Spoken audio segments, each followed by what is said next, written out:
Deus, continuando na presença do Senhor, nós estaremos agora dando início a essa nova etapa da escola dominical, em que nós tivemos um período em que nós estudamos inicialmente as 7 igrejas do Apocalipse, e hoje, a partir de hoje, estaremos estudando as lições do discipulado, estaremos vendo temas fundamentais, básicos para a vida cristã.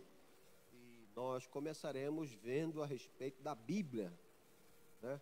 A Bíblia é a palavra de Deus, é a espada do Espírito, e nós, como cristãos, nós precisamos saber manusear a Bíblia, saber realmente usá-la, e nós estaremos aprendendo um pouco a respeito da palavra do Senhor, da Bíblia Sagrada. Nós estaremos, quando o pastor põe aí a transparência, a apresentação, nós estaremos buscando esse direcionamento. Nós estaremos vendo temas relacionados justamente à vida cristã.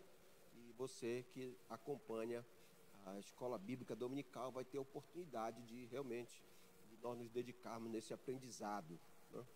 Então a Bíblia Sagrada é o primeiro ensinamento, o primeiro estudo que nós estaremos fazendo. Só um momento, o pastor vai ligar hoje à tarde. A partir das 18 horas, início da noite, nós estaremos reunindo hoje o culto da ceia, né? A ceia do Senhor. Também nós estaremos em mais um momento também de buscarmos ao Senhor. Você é nosso convidado a se fazer presente aqui na Igreja Batista Missionária da Amazônia, em Ananindeua, na Cidade Nova 2 aqui, né, pastor? Ou então você pode também, se não puder, acompanhar através das redes sociais hoje, a partir das 18 horas, nosso culto de celebração. Então nós vamos estudar, conhecer a Bíblia. Pode ir passando, pastor. Então, a Bíblia Sagrada, aqui conhecendo a Bíblia, é o nosso estudo em que você, que faz parte da nossa igreja, você vai poder depois ter acesso através do nosso grupo de WhatsApp.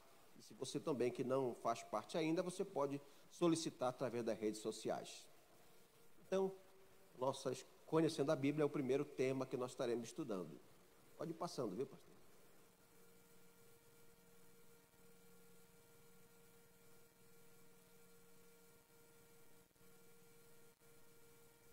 Bem, em primeiro lugar, o que é a Bíblia? Então, a Bíblia, claro, ela deriva do termo grego Bíblion, que significa conjunto de livros. A Bíblia foi escrita em 4 idiomas, grego, hebraico e aramaico.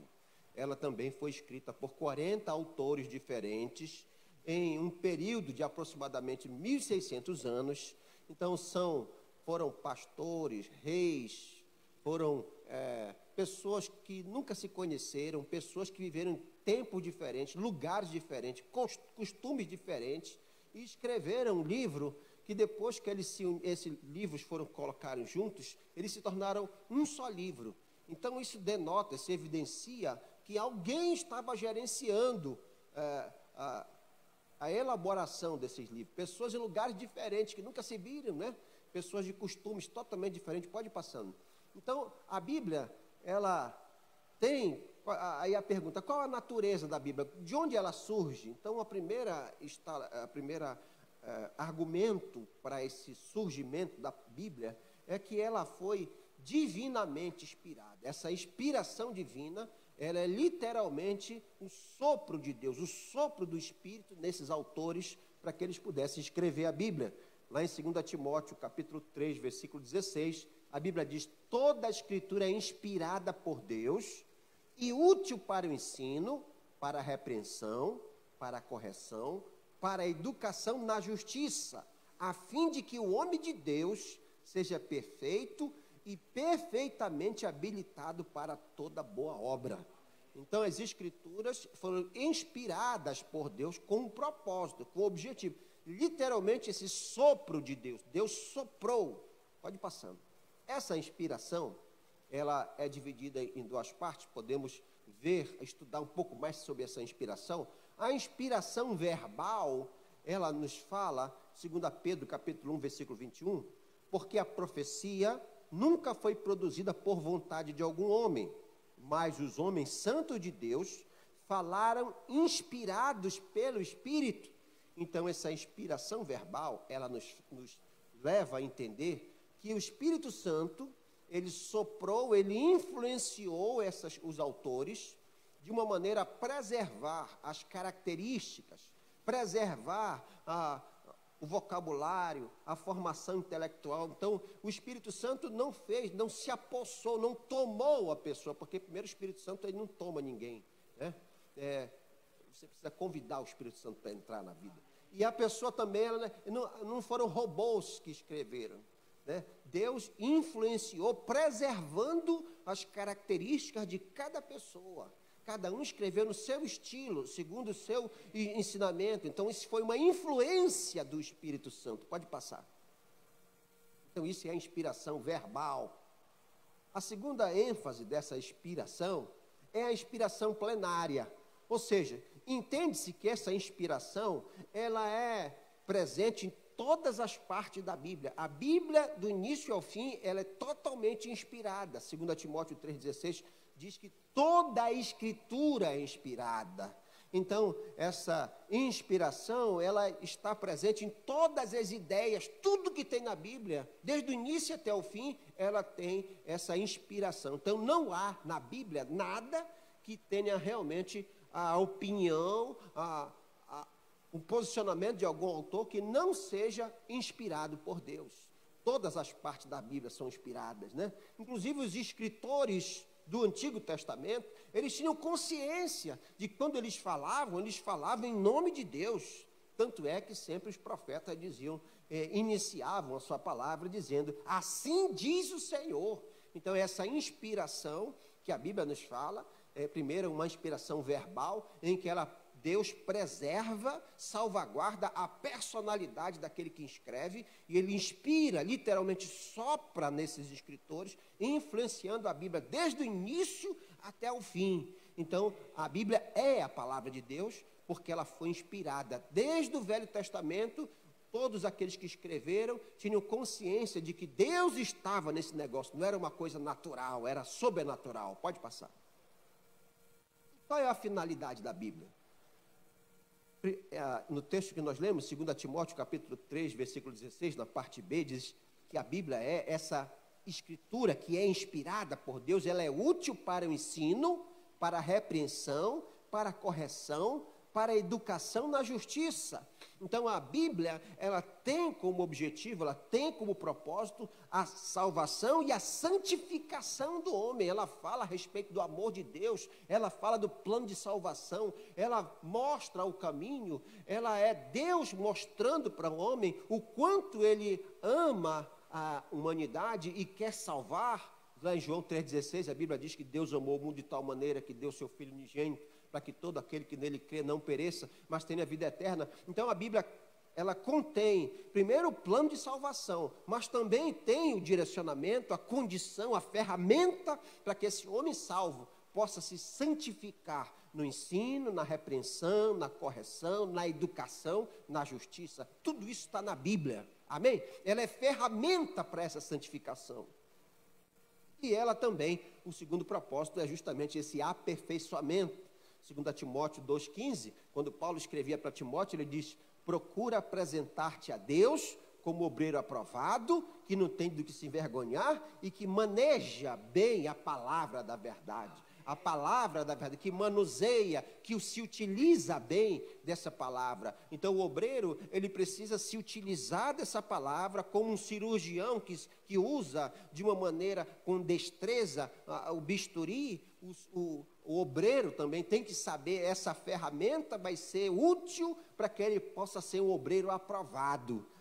Lá em 2 Timóteo 3,17, que nós estamos lendo, né? A fim de que o homem de Deus seja perfeito e perfeitamente habilitado para toda boa obra. Então, para que eu possa fazer uma boa obra, para que eu seja um obreiro aprovado, a Bíblia é fundamental, e eu preciso buscar entendimento, eu preciso conhecer. Você imagina um soldado que vai para uma guerra e chega lá no meio da guerra, o inimigo está lá atirando e o soldado não sabe usar a arma dele. Já pensou? Um soldado que não sabe, não conhece a sua arma, não sabe os recursos que ela tem.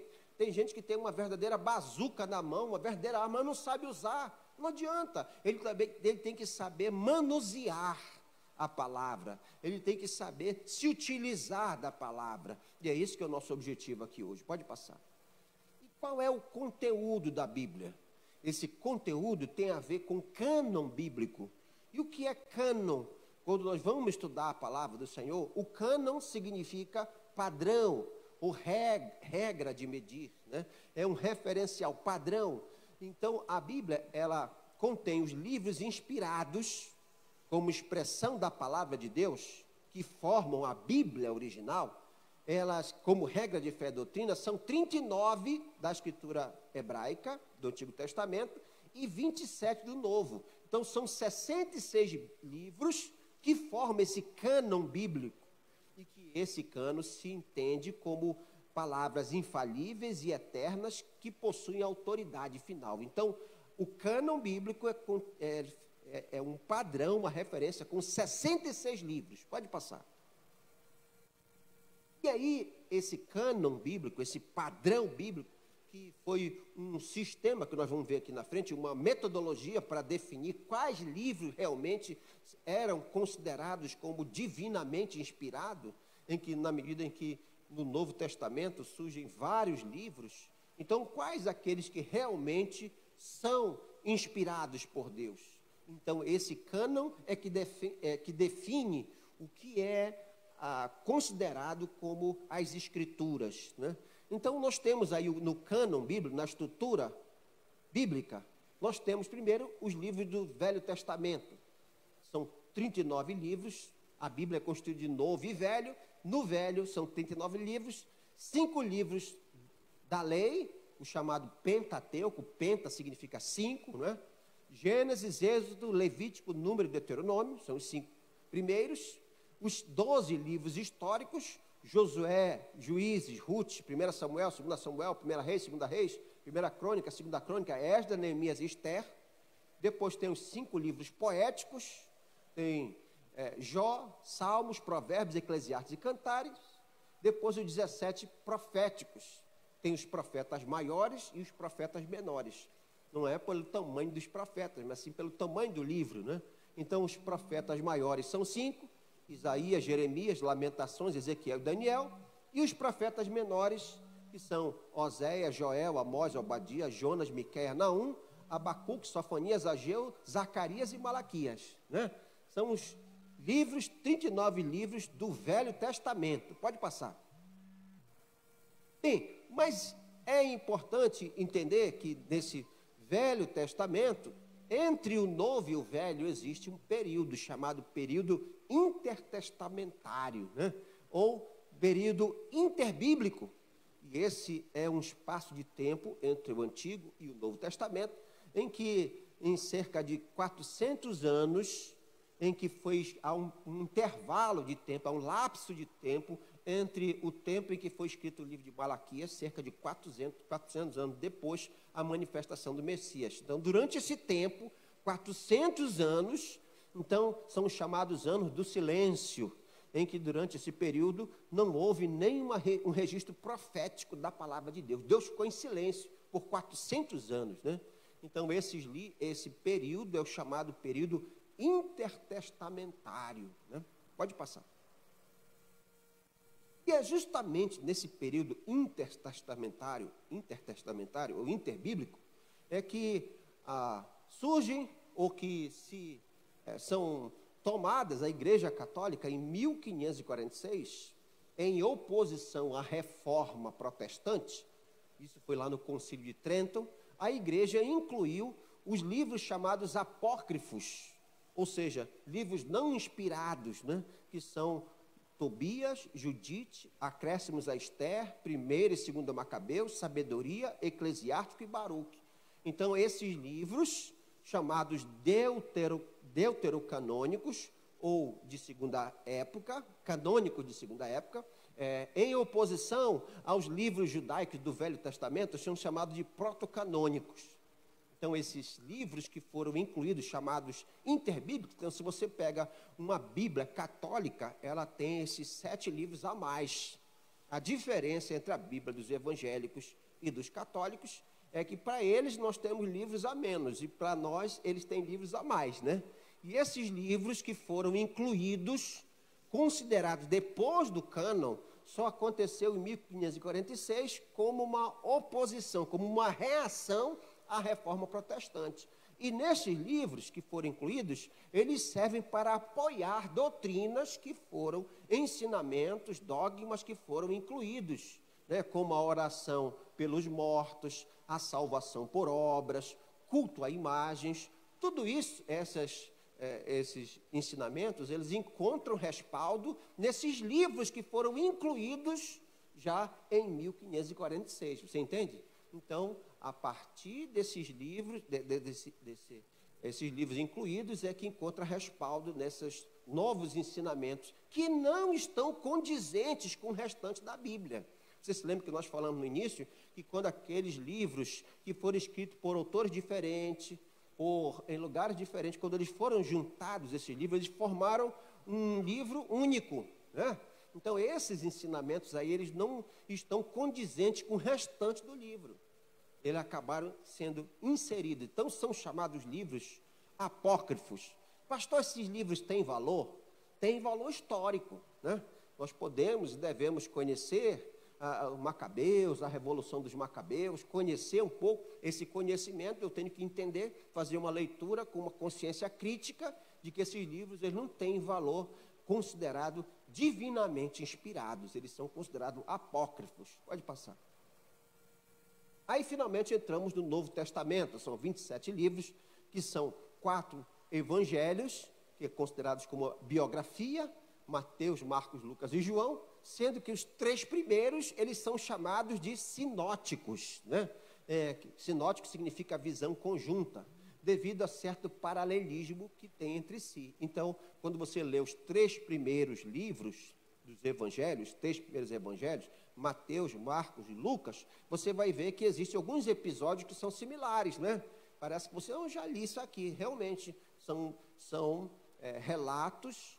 No entanto, a diferença entre eles é que o destinatário, o objetivo para quem eles escreveram era diferente. Mateus escreveu para os judeus. Então, é por isso que quando você vê no livro de Mateus a preocupação que ele tem em fazer uma referência do que Jesus estava fazendo com as profecias. Então, ele queria, como ele escreveu para os judeus, ele estava preocupado em mostrar que Jesus era o cumprimento das profecias. Então, sempre lá em Mateus está descrito lá a profecia para que eles pudessem fazer a identificação de que Jesus era o Messias, né? Então, é como se fosse aqui uma festa, um aniversário, e nós chamássemos aqui 3 fotógrafos. Eles vão bater fotos de ângulos diferentes do mesmo evento, né? Então, é o mesmo episódio, mas mostrado de uma maneira diferente, de um ângulo diferente. Então, vários episódios nesses 3 sinóticos, os 3 evangelhos primeiros, né? E o 4º evangélico, que é chamado Evangelho da Revelação, que é o Evangelho de João, em que existem episódios que são próprios, que só tem no livro de João, né? Então, esses 4 evangelhos que falam de Jesus, o que ele fez. Bem, também, logo após, tem o livro de Atos, que é justamente chamado livro histórico, que fala sobre o crescimento da igreja, a expansão da igreja, e depois as 21 epístolas, que tem lá Romanos, 1 Coríntios, 2 Coríntios, Gálatas, Efésios, Filipenses, Colossenses, 1 Tessalonicenses, 2 Tessalonicenses, 1 Timóteo, 2 Timóteo, Tito, Filemão, Hebreus, Tiago, 1 Pedro, 2 Pedro, 1 João, 2 João, 3 João e Judas, né? Então, 21 epístolas. E aí você vê cartas, epístolas, é semelhante à carta, mas tem características diferentes. Mas ela é escrita para pessoas, escrito para igrejas, são epístolas ou cartas, né? Semelhante à carta, em que os apóstolos escreveram para falar, para tirar dúvida, para discipular, para exortar. Então, eles escreveram para Gálatas, por exemplo. Gálatas, as igrejas, Paulo escreve para as igrejas da região da Galácia, né? Quando ele escreve para Coríntios, ele escreve para a cidade de Coríntios. Ele escreve para Timóteo, ele escreve para uma pessoa. Então, às vezes, é uma carta escrita para uma região, às vezes escrita para uma cidade, às vezes escrita para uma pessoa. Então, essas epístolas. E, por último, a Apocalipse, que é chamado do livro da revelação, da profecia, em que João escreve lá da ilha de Patmos, né? Pode passar. Bem, é interessante que as Bíblias antigas, elas não eram divididas em capítulos e em versículos, né? Na verdade, não existia toda essa sistematização, essa maneira. Então, essa divisão só aconteceu em 1226, justamente para facilitar a escrita. Antigamente, nem as vogais, né?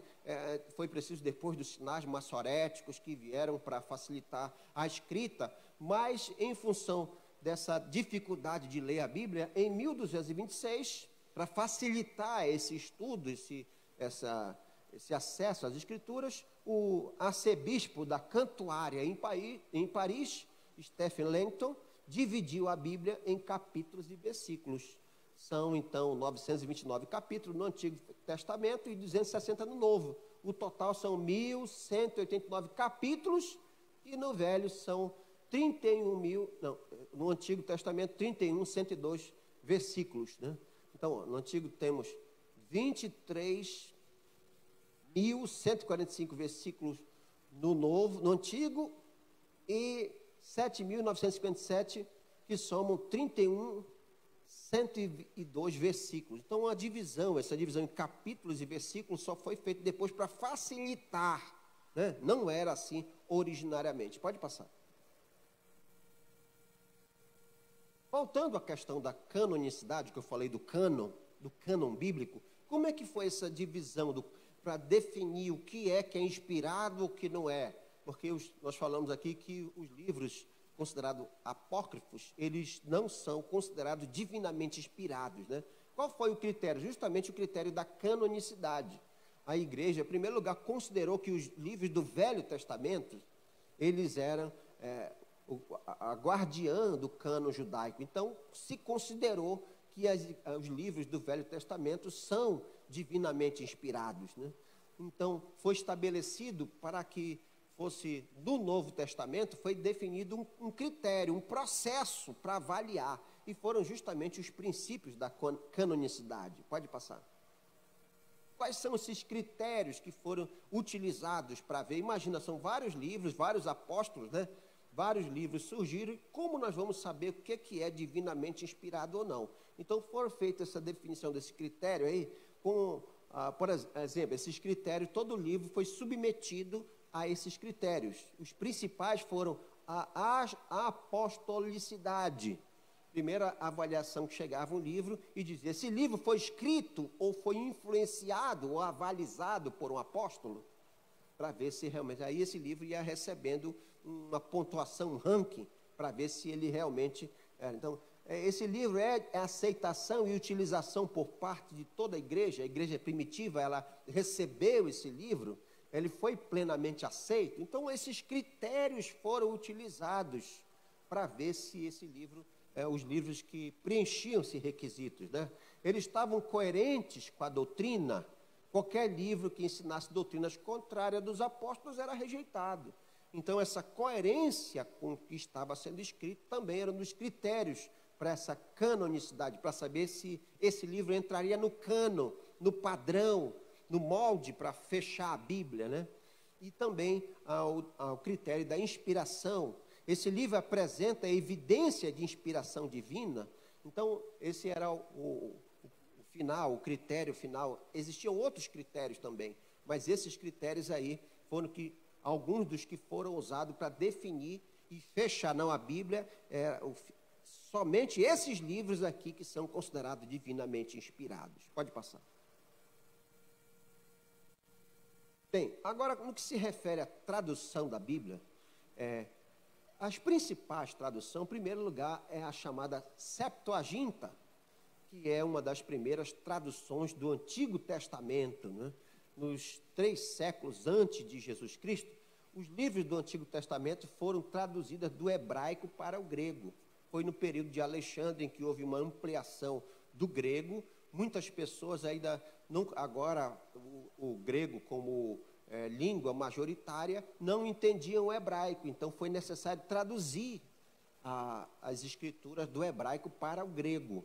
Então a palavra Septuaginta, ela significa 70. Então, é justamente porque essa tradução, ela foi feita por 70 sábios judeus na cidade de Alexandria, a cidade de Alexandre o Grande, né, no norte do Egito. Então, essa tradução que foi conhecida, ficou conhecida como Septuaginta, justamente pelo nome de 70 sábios que se reuniram para traduzir a Bíblia do hebraico para o grego, para que as pessoas pudessem ter acesso às Escrituras. Pode passar. Então, essa é a primeira conhecida, destacada tradução, né? A segunda tradução que nós podemos destacar no estudo da Bíblia, no ano de 382 d.C., o bispo de Roma nomeou o exegeta, exegeta vem da palavra exegese, que são os estudiosos que vão estudar desde a origem da língua no vernacular, ou seja, no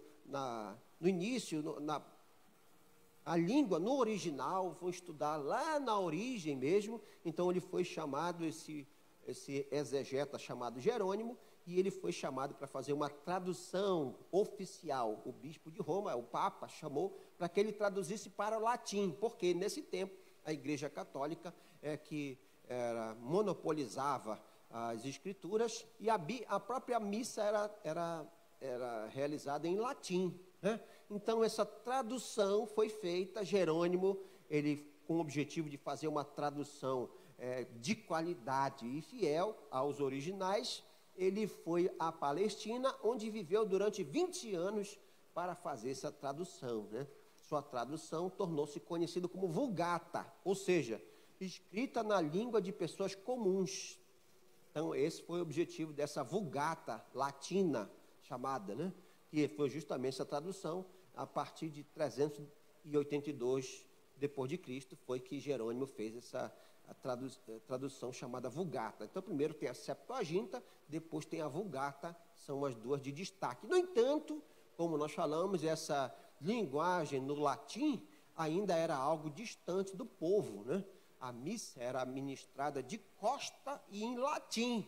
O povo não entendia nada das Escrituras, né? Imagina só. Então, pode passar. Não, ainda não passou, não. Essa aí já falei, já falei sobre o Jerônimo. Agora passe, por favor.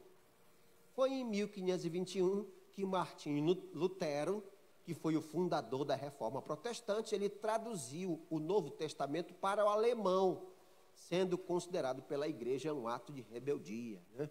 Então, aí sim, a partir da Reforma Protestante, foi que esse acesso às Escrituras, essa tradução de Martinho Lutero, em 1521, foi que realmente a Bíblia começou a chegar nas pessoas. Então, as traduções foram importantes para que ela pudesse, finalmente, as pessoas terem acesso, né? Essa nova possibilidade de que não era somente o clero que entendia. Existia esse monopólio do conhecimento, mas agora, a partir da Reforma Protestante, se entende que as Escrituras precisam estar acessíveis a todos, né? Em 1644, o pastor missionário João Ferreira de Almeida traduziu a Bíblia para o português. Somente em 1644, você vê essas traduções, e é importante entender que as Bíblias que chegam às nossas mãos, elas têm realmente cada tradução,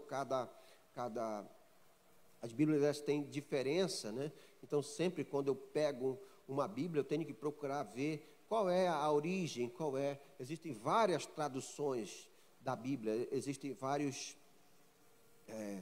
tem a Bíblia de diferenças de Bíblia. Os tradutores, pois é, mas só que cada Bíblia, ela tem, ela defende, se confessionar, vamos dizer assim, ela puxa a sardinha, vamos dizer, para a sua doutrina. Então, eu tenho que ter, quando eu leio uma Bíblia, principalmente nos comentários que ficam abaixo do texto, eu tenho que ver, essa Bíblia aqui, ela é de onde? Quem está escrevendo essa Bíblia, né? Ele defende o quê? Essa Bíblia aqui, ela é presbiteriana, ela é de origem presbiteriana. Essa Bíblia aqui, então, eu tenho que ter essa consciência crítica para entender. Eu não posso pegar literalmente o que está escrito lá embaixo, no rodapé, e dizer, não, está aqui. Não, peraí, mas essa tradução é de quê? De que origem, né? Ela tem, qual é o pano de fundo dessa tradução? Então, o ideal é que a pessoa, ela possua várias Bíblias de estudo, de várias traduções, para que ela possa ter uma visão no estudo que ela estiver fazendo, que ela possa fazer um apanhado geral, né, com a sua consciência crítica. Então eu vejo muitas pessoas às vezes pegam o que está escrito no rodapé da Bíblia e tomam aquilo como verdade e não procura saber realmente essa tradução é proveniente de onde, quem fez essa tradução, né?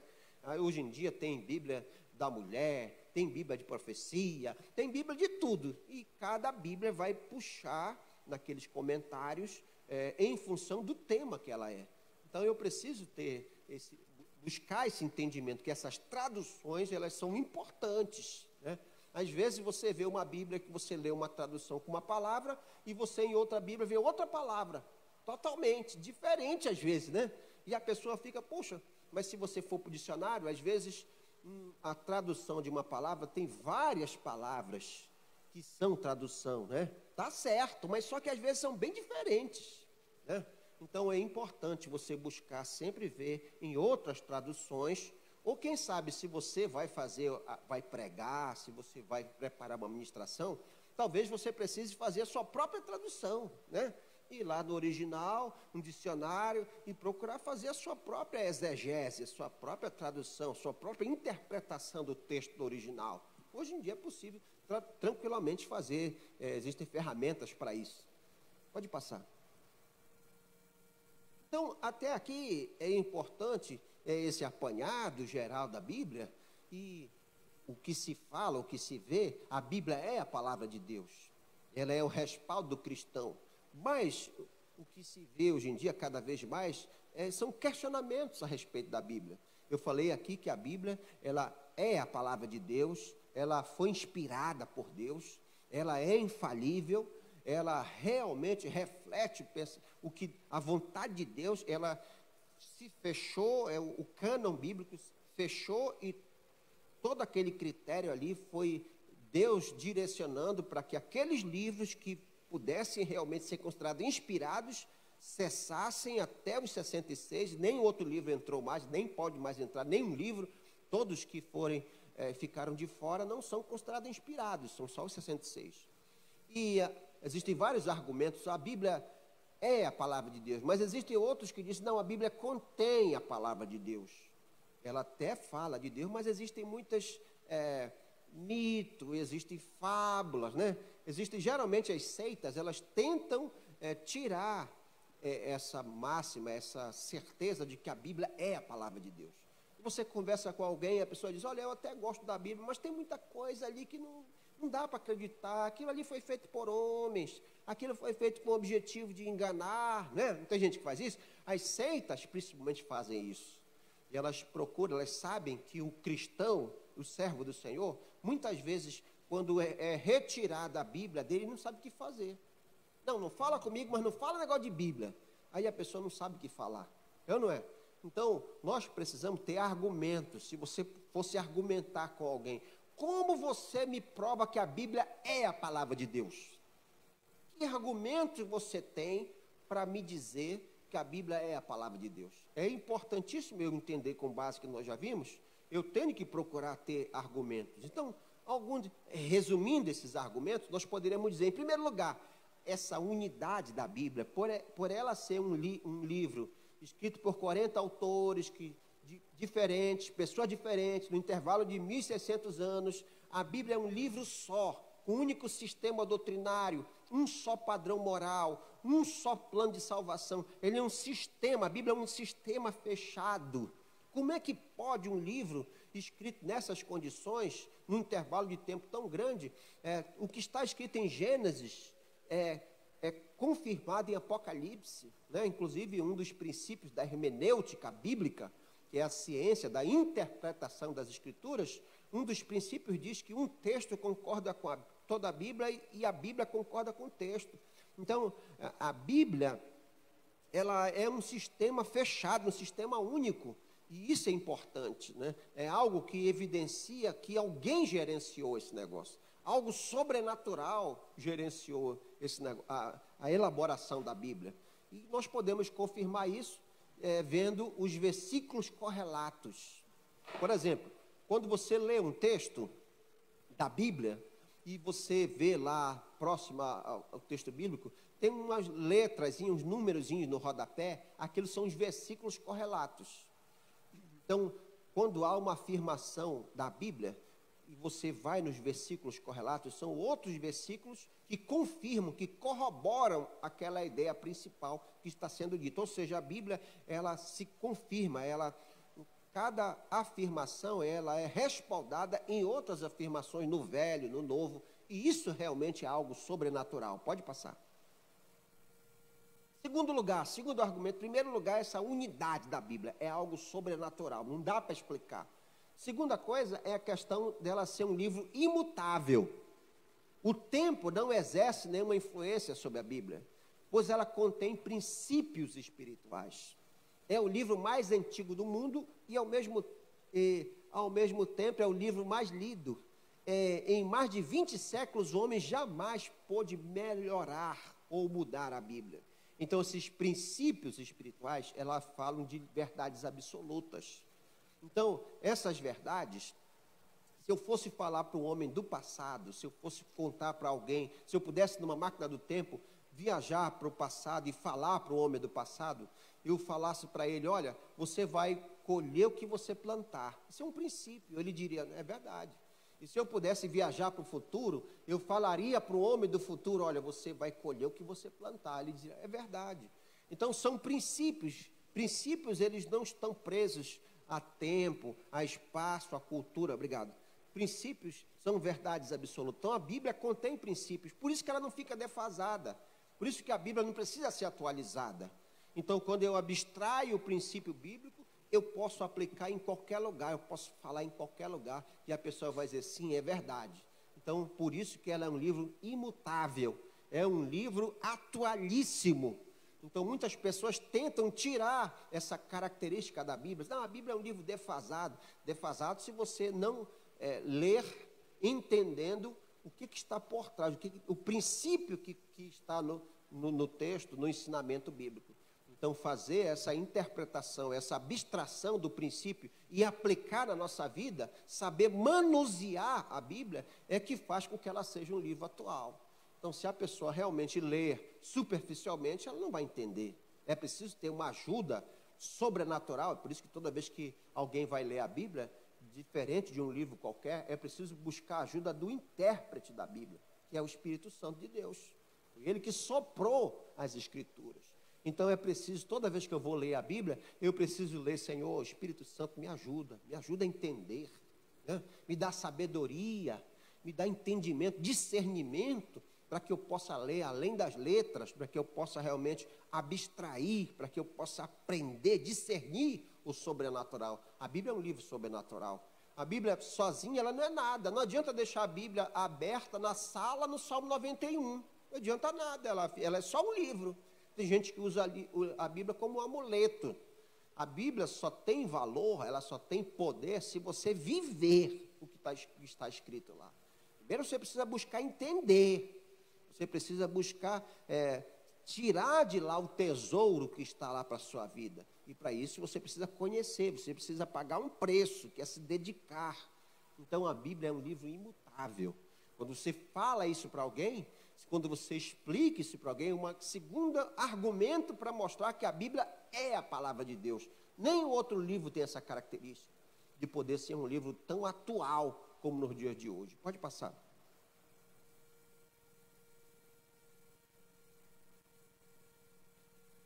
Terceira característica que nós podemos falar para alguém de argumentar que a Bíblia não é um livro comum, é que ela é considerada um livro indestrutível. A Bíblia é o livro mais lido, mas também o mais rejeitado do mundo. É o livro mais traduzido e divulgado no mundo em todas as épocas. A Bíblia, ela já foi traduzida em cerca de 426 línguas ou dialetos diferentes. Mas ela também é o livro mais combatido, criticado, proibido e rejeitado do mundo. Pode passar. Olha só, em 303 depois de Cristo, o imperador Dioclécio decretou que todos os exemplares da Bíblia deveriam ser queimados. Só como exemplo da perseguição. Durante a Idade Média, a leitura do livro sagrado foi proibida pela igreja dominante na Europa. No período da Revelação Francesa, exaltava-se a deusa razão e milhares de Bíblias e outros livros religiosos eram lançados à fogueira. Até hoje, em vários países, é proibido ter uma cópia da Bíblia, né? A pessoa até pode ser presa e até morta se tiver a Bíblia. Então, a perseguição à Bíblia, para tentar exterminar a Bíblia, mas nunca conseguiu exterminar a Bíblia. Pelo contrário, ela continua a ser um best-seller, o livro mais lido do mundo, mais produzido do mundo. É algo sobrenatural. A perseguição contra a Bíblia nunca conseguiu lograr êxito. Pode passar. Outra característica dela ser um livro indestrutível, que ela, comparada aos outros escritos antigos, ela é extraordinariamente preservada através do tempo. Para você ter uma ideia, atualmente existem mais de 24 mil cópias de manuscritos do Novo Testamento. Esses manuscritos são os fragmentos, são cópias dos fragmentos, né? Nem o outro livro da história antiga chega perto desse número. O segundo lugar, em termos do original, está a Ilíada de Homero, com somente 643 manuscritos. Então, Deus agiu de maneira sobrenatural para preservar os manuscritos, para que esse livro pudesse chegar até nós, né? Algo sobrenatural, essa ação de Deus, para que nós pudéssemos ter acesso à vontade do Senhor. Pode passar. O quarto argumento que nós podemos falar para alguém que a Bíblia é um livro sobrenatural é que ela é um livro crível, ela é digna de crer, de crença. A arqueologia, repetidas vezes, tem confirmado o nome de pessoas, eventos históricos e detalhes geográficos, exatamente como registrado no Novo e no Velho Testamento. Então, antigamente existia esse distanciamento muito grande entre ciência e religião. Mas cada vez mais a arqueologia, ela tem constatado, ela tem comprovado que vários ensinamentos, vários episódios, várias citações da Bíblia, elas são realmente confirmados, compatíveis com a ciência, com a história, com a arqueologia, né? Lógico que a arqueologia ela não pode provar a veracidade espiritual da Bíblia, mas elas demonstram a confiabilidade com relação ao relato histórico que está acontecendo, está compatível com o que a Bíblia falou há centenas de anos, cada vez mais escavações em que a arqueologia vai progredindo e ela vai comparando com as escrituras, está havendo cada vez mais uma aproximação entre a ciência e a arqueologia, comprovando que a Bíblia é realmente um livro digno de crença, de confiável. Pode passar. Cada dia, novas descobertas arqueológicas aumentam as confirmações dessa veracidade dos relatos das Escrituras. Além disso, a história fornece muitas provas da exatidão das descrições bíblicas.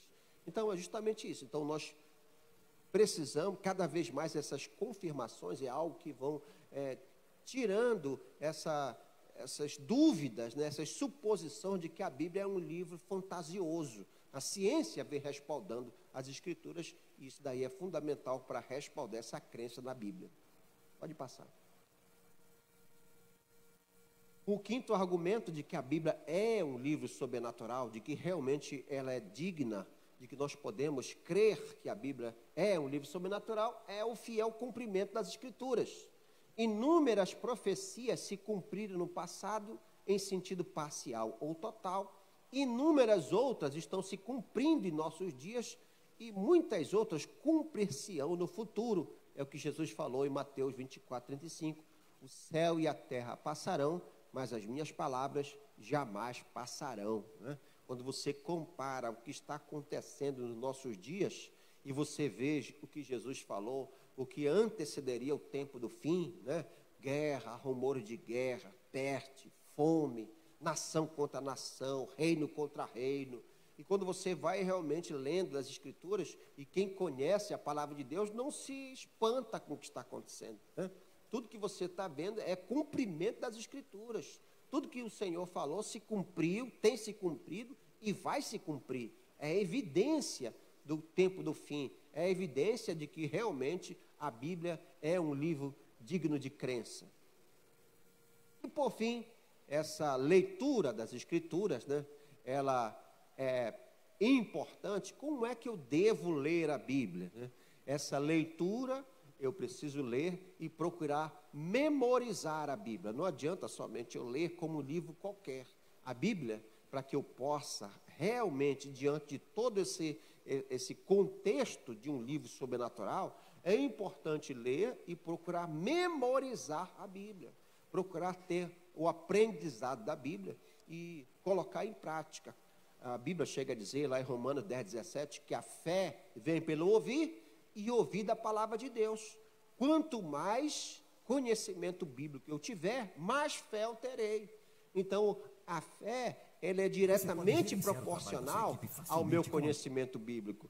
Então, se você, primeiro, precisa entender que você tem um livro sobrenatural que ali está manifesta a vontade de Deus, a palavra de Deus.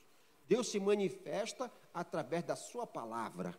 Quando eu quero conhecer alguém, eu preciso me aproximar dessa pessoa e ouvir o que ela diz. Esse é o critério para conhecer alguém. Eu preciso conhecer, me aproximar, ouvir o que ela diz e realmente ver o que ela faz, se é compatível com o que ela diz. É assim que a gente conhece uma pessoa. Então, para que eu conheça a Bíblia, para que eu conheça Deus, eu preciso ler a Bíblia, saber o que Deus diz e conhecer o que Ele fez e o que Ele faz. Está tudo escrito lá. Então, cada vez que eu leio a Bíblia, cada vez que eu me aprofundo nas Escrituras, eu começo a saber quem é Deus. Ele se apresenta mostrando o que Ele fez, o que Ele faz, a vontade dEle. Toda está descrita na palavra de Deus. A Bíblia é a palavra de Deus.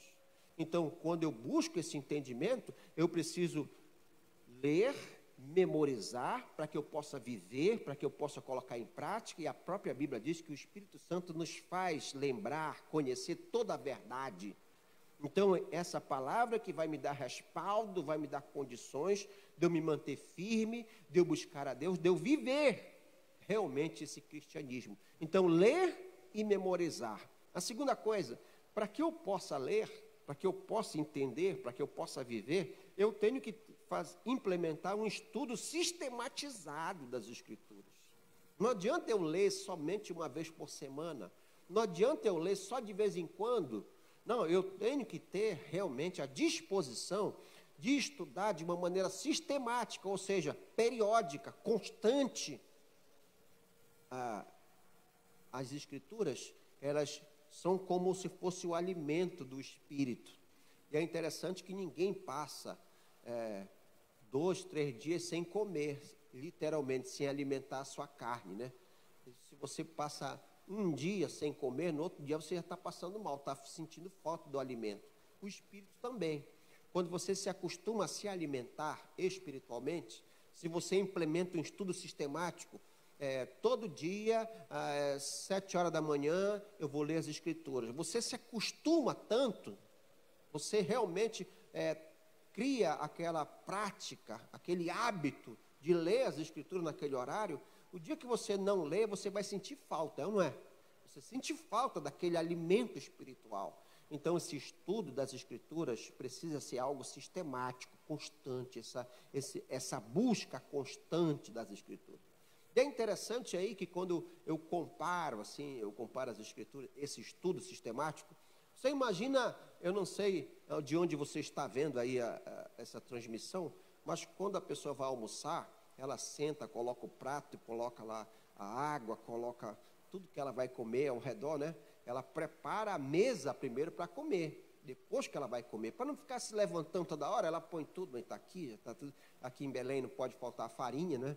E aí está tudo pronto que ela vai comer. Então, para que ela possa degustar, ela prepara a mesa. Também, mesma forma, quando ela vai estudar as Escrituras. O ideal é que, ao estudar as Escrituras, ela coloque a Bíblia, ela tenha lá uma chave bíblica. Hoje em dia nem se usa mais chave bíblica, o próprio celular já tem tudo, né? Ela possa ter lá uma concordância, ela tem um caderno para ela anotar ali as dúvidas. Ela se prepara, não, agora eu vou me alimentar, agora eu vou me dedicar, vou estudar, talvez um lápis de cor para preencher, para colorir lá as escrituras. Ou seja, a pessoa está demonstrando que ela quer aprender, ela quer buscar, ela quer se alimentar, né? Você imagina alguém que vai estudar a Bíblia se embalando numa rede, meu. Você imagina só, eu conheço muitas pessoas que elas começam a ler a Bíblia, começam a dormir. Eu não sei porquê, pastor, que eu acho que eu só começar a ler a Bíblia me dá um sono. A Bíblia, às vezes, ela funciona como um remédio para insônia. Você não está vendo televisão, está acordado, mas pegou a Bíblia, eu estou com sono, né? É na hora que bate o sono, né? Mas também você vai querer ver a Bíblia deitado, meu irmão. Você vai querer deitado, ler a Bíblia se embalando numa rede, não tem condições, né? Agora você senta na mesa, você vai, olha, não me perturba que agora eu vou me alimentar, né? Não me perturba que agora eu vou estudar a palavra do Senhor. Aonde eu tiver dúvida, eu anoto no caderninho, eu vou procurar saber, vou na internet, vou perguntar para o pastor, mas eu quero saber, eu quero entendimento, eu quero buscar conhecimento das Escrituras. E é isso que é fundamental para que nós possamos buscar viver a palavra. Então não adianta só viver na superficialidade. Eu tenho que me aprofundar cada dia, buscar conhecimento. Tá certo? Essa palavra vai ficar disponível ali. Esse texto é bem introdutório nesse estudo que nós estamos fazendo. A partir de agora, todo domingo nós vamos trazer um estudo. Esse primeiro foi sobre a Bíblia e nós estaremos cada vez mais trazendo mais conhecimento. Tá bom? Vamos orar então?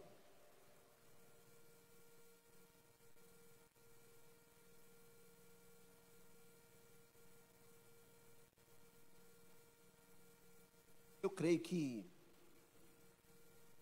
Deus tem algo especial para nós nesse dia. Domingo é o dia do Senhor, é o dia consagrado ao Senhor, é o dia de dedicar a Ele, dedicarmos ao Senhor a nossa adoração, e é o dia que nós precisamos realmente viver essa intimidade com o Senhor. Então, eu convido você durante todo esse dia que você possa realmente se colocar na presença do Senhor, buscar direcionamento dele. Logo mais hoje nós estaremos aqui na ceia. A ceia do Senhor é um momento especial na presença dele também. Eu creio que Deus realmente tem algo muito especial para a nossa vida, tá bom? Eu queria que você fechasse os seus olhos. Nós vamos orar a Deus. Senhor, nós queremos te agradecer. Nós queremos te dar glórias e graças pela tua palavra, Senhor. Obrigado porque através dela nós temos acesso ao conhecimento de quem tu és. Entendemos que muitas vezes nós somos negligentes. Muitas vezes, Senhor, nós deixamos de aproveitar todas as bênçãos, todo o potencial que há nas Escrituras. Por isso eu te peço, em nome de Jesus, que tu nos ajude, Senhor. Ajuda-nos a entender, ajuda-nos a buscar cada vez mais, nos aprofundar no conhecimento da tua palavra. Nós não queremos viver na superficialidade, nós queremos realmente buscar tesouros escondidos, fortalecer o nosso espírito. Nós queremos realmente viver, ser praticante da palavra e não somente ouvinte, Senhor. Perdoa nossas falhas, perdoa nossos erros, nos direciona, nos dá força, ânimo, para que nós possamos realmente deixar de lado todo o cansaço, toda a preguiça, e que nós possamos realmente nos dedicar de maneira sistemática, realmente com desejo de querer aprender cada vez mais. Em nome de Jesus, nos abençoa nesse dia, Senhor. Nos direciona durante todo esse dia que seja dedicado a Ti, que Tu possa receber a nossa adoração, o nosso louvor, e que logo mais tarde, quando nós retornarmos aqui para esse local, em que nós estivermos reunidos com o propósito de bendizer, continuar a celebrar, que Tu possas te agradar de nós, Senhor. Muito obrigado. Pedimos que Tu abençoe cada pessoa que está ouvindo essa palavra, lá nos lares, cada lar, cada família representada, seja abençoada nesse dia, que seja um dia de paz, um dia abençoado na Tua presença, meu Pai. Muito obrigado. Nós queremos Te bendizer, Te dar glória. Nos leva para os nossos lares, aqueles que estão presentes aqui nesse local. Nós queremos Te agradecer. Fica conosco, meu Pai. É a nossa oração, em nome de Jesus. Amém e amém. Que Deus abençoe você. Fica na paz do Senhor. Até mais tarde, às 18 horas, nós estaremos novamente aqui transmitindo o culto de celebração dessa noite. A paz do Senhor, tenha um dia abençoado em nome de Jesus.